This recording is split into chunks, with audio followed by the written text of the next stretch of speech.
Assalamualaikum warahmatullahi wabarakatuh. Apa kabar teman-teman semua?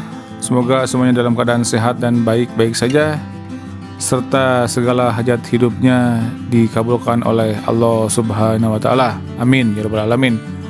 Berjumpa lagi dengan saya di channel Jeda Sidang, dan dalam kesempatan kali ini saya masih membahas seputar masalah hukum keluarga. Dan tema kali ini adalah terkait pertanyaan dari salah satu yang konsultasi ke saya beberapa hari yang lalu, yaitu mengenai apakah jika seorang istri yang dinikahi secara siri dan kemudian dia diumbar janji oleh si suami sirinya itu, apakah pihak istri bisa mempertanggungjawabkan si suaminya tersebut ketika dia ingkar janji? Apakah istri tersebut bisa melakukan tuntutan hukum?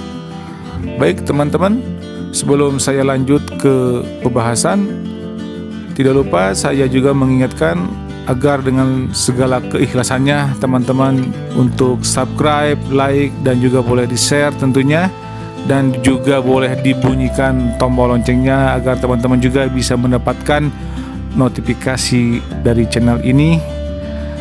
Baik, dan juga saya berharap teman-teman untuk tonton video ini secara utuh sampai selesai, jangan skip, dan mudah-mudahan juga tentunya ada ilmu yang bermanfaat bagi teman-teman. Jadi begini teman-teman, berdasarkan pasal 2 Undang-Undang Nomor 1 Tahun 74 tentang perkawinan, bahwa perkawinan adalah sah apabila dilakukan menurut hukum masing-masing agamanya dan kepercayaannya itu. Tiap-tiap perkawinan juga harus dicatat menurut peraturan perundang-undangan yang berlaku. Dan bagi mereka yang melangsungkan perkawinan menurut agama Islam, pencatatan dilakukan di kantor urusan agama sesuai dengan ketentuan di PP nomor 9 tahun 75 sebagai pelaksana Undang-Undang nomor 1 tahun 74, Junto Undang-Undang nomor 3 tahun 54 tentang penetapan berlakunya Undang-Undang tanggal 21 November tahun 46, nomor 22 tahun 46 tentang pencatatan nikah, talak, dan rujuk di seluruh daerah luar Jawa dan Madura.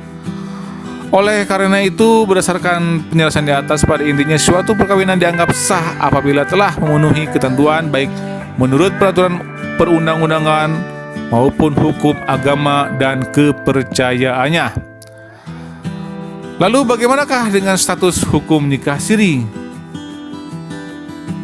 Baik, begini teman-teman, jika Anda beragama Islam, maka berdasarkan pasal 6 ayat 1 kompilasi hukum Islam atau KHI diatur bahwa setiap perkawinan dilangsungkan di hadapan dan di bawah pengawasan pegawai pencatat nikah.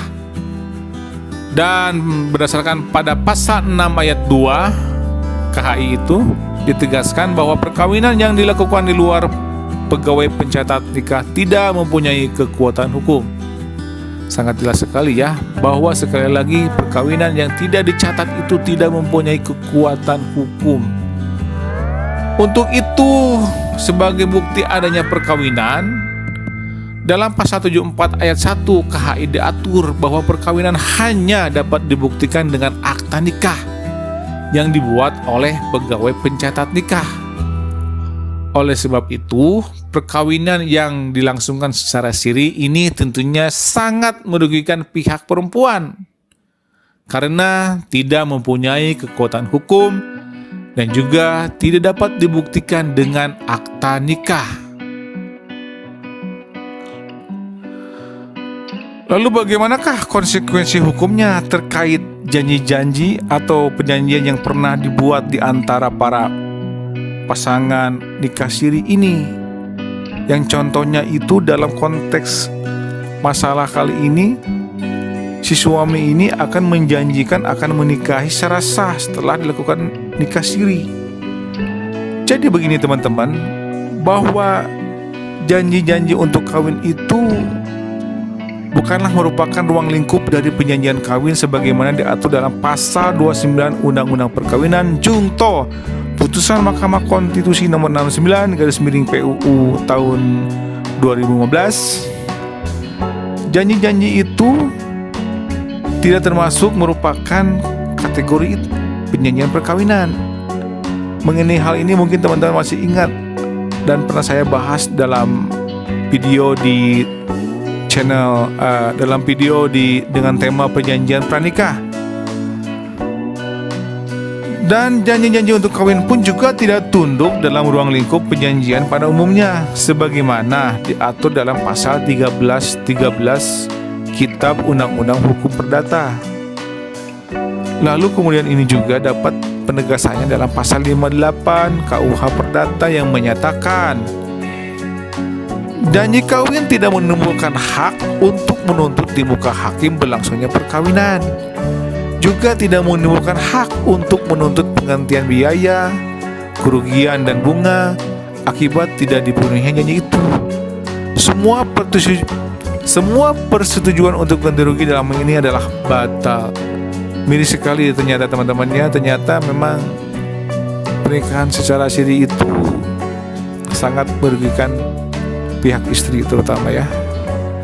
Jadi kesimpulannya, perkawinan yang tidak dicatatkan atau dengan istilah pernikahan siri antara wanita dan laki-laki itu tidak mempunyai kekuatan hukum. Jadi jika si perempuan tersebut ingin menuntut laki-laki terkait pertanggungjawaban perkawinannya, tentunya posisinya sangat lemah di mata hukum. Begitu teman-teman ya. Baik, mungkin begitu saja penjelasan kali ini dan mudah-mudahan bisa dipahami oleh teman-teman. Dan apabila ada pendapat lain, ada pendapat yang berbeda ataupun ada masukan, ada kritikan, silakan sampaikan di komen. Akhirul kalam. Assalamualaikum warahmatullahi wabarakatuh.